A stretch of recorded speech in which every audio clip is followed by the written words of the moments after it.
Moi, qui ai appris de Jean Gabin à aimer les femmes, Donner de la voix. maintenant avec la philosophie de Margaret Thatcher ce qui est Les éditions Le Tripode. un jeune homme qui n'a Mais que surtout 20 rester la ans. bronze de Un ses rendez-vous pages. proposé par la librairie La Je Carline. me suis senti infime sous ce bleu dilaté. Moi, qui ai appris de Jean Gabin à aimer les femmes, je me trouve maintenant avec la photographie de Margaret Thatcher devant moi, dans le journal bien entendu, qu'en bonne citoyenne d'après la Révolution française j'achète tous les matins. Et je commence à penser que quelque chose est allé de travers durant ces 30 dernières années de démocratie. Jean Gabin ignorait tout cela. Les dames de fer, les femmes policiers, les soldates et les culturistes. Ses yeux bleus, ceux de Jean bien sûr, rêvaient d'une femme qui serait comme un grand fleuve languide et vertigineux, s'en allant nourrir la mer de ses eaux limpides. Voilà ce que j'ai appris de lui, et pour moi la femme a toujours été la mer.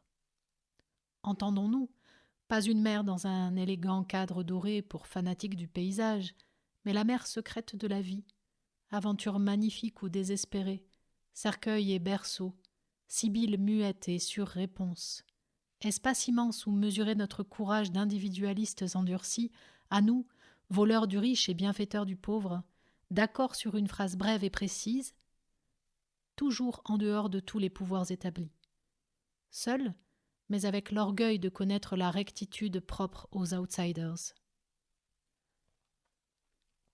Seul, déambulant d'un pas court et énergique éclatant de courage altier, j'adaptais mes petits pieds à la démarche pleine d'autosuffisance virile de Jean Gabin, en fixant les yeux ténébreux de ma casbah de lave et la métamorphosant instantanément en l'enchevêtrement d'une resplendissante clarté de sa casbah à lui, l'œil attentif aux mouchards qui, toujours, parmi tant de visages sûrs et souriants, pouvaient se cacher ou surgir à chaque recoin plus sombre, à chaque basseau un peu plus ouvert que les autres. Mais l'attention permanente au danger, devenue désormais pour moi, depuis que j'allais au cinéma Mirone, une seconde nature, ne m'empêcha jamais de rêver à la femme de ma vie, qu'un jour je rencontrerais dans des circonstances pleines de magie. Elle, fragile, réservée, muette et mystérieuse, peut-être un peu ambiguë bien sûr, mais pure, fondamentalement pure et transcendante, poursuivie par une brute qui l'embobinerait avec des mirages de vie luxueuse, de villes étincelantes, de colliers et de bracelets de perles, ou qui lui ferait un chantage implacable pour quelque faute ancienne commise par son père ou sa mère ou son frère, innocente mais née pour expier. Cela seulement parce que la nature destin l'avait créée trop belle, trop sensible et parfaite pour la canaille commune qui, envieuse, voulait la posséder et la détruire. Ce devait être ça. Et, satisfaite de ma découverte, j'accélérai le pas en me mettant à siffler doucement. Arrêtons avec le destin, le diable, les madones. Voilà la faute de mon aimée, être trop belle, pure, et, en conséquence, un appel involontaire à la mocheté et à la cruauté minable de la masse. Il suffisait de détacher les yeux de l'écran où, blanche et ouatée, dans le halo de lumière du regard de Jean, elle s'efforçait de ne pas pleurer et de ne pas dire le nom de son tortionnaire, sachant le pouvoir de celui-ci, désirant que Jean ne coure pas de risque pour la défendre. Il suffisait de détacher le regard, disais-je, de ses yeux tristes, à peine voilés de larmes retenues, et d'observer le parterre pour comprendre que tous ces laidrons, mâles et femelles, cachaient sous leur fausse admiration la haine pour la perfection de ce visage qui les humiliait. De fait, Concetta, cette petite bigote difforme, avait osé murmurer entre deux scènes à sa mère, crétine comme elle, « Celle-là, je la sens pas, celle-là.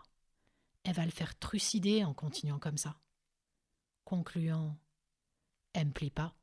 C'est une sainte nitouche. » Bien sûr, aux paroles de cette bigleuse de Concetta, je m'étais retournée d'un seul mouvement et avec un regard de feu, je lui avais craché à la figure un « Tais-toi, idiote, ne dérange pas la projection !» qu'il avait fait taire, bien que frémissante de la haine médiocre des lâches.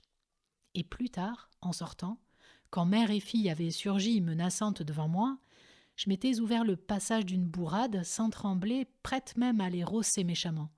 C'est sûr, personne ne pouvait en ma présence rire ou mal parler d'elle. Mais ce sont là des bricoles, Je ne vois pas pourquoi j'en parle.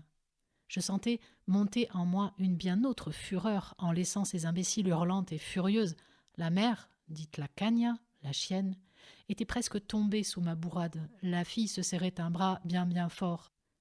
J'aurais fait bien d'autres choses pour la protéger, elle, mon miracle de la nature.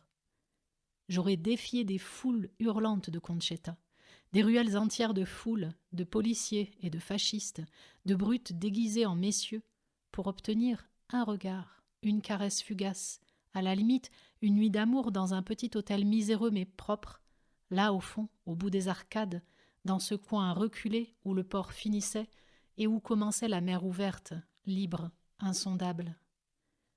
Pour goûter à cette brève nuit d'amour, je serais peut-être morte. Mais ensuite, on renaissait à d'autres aventures.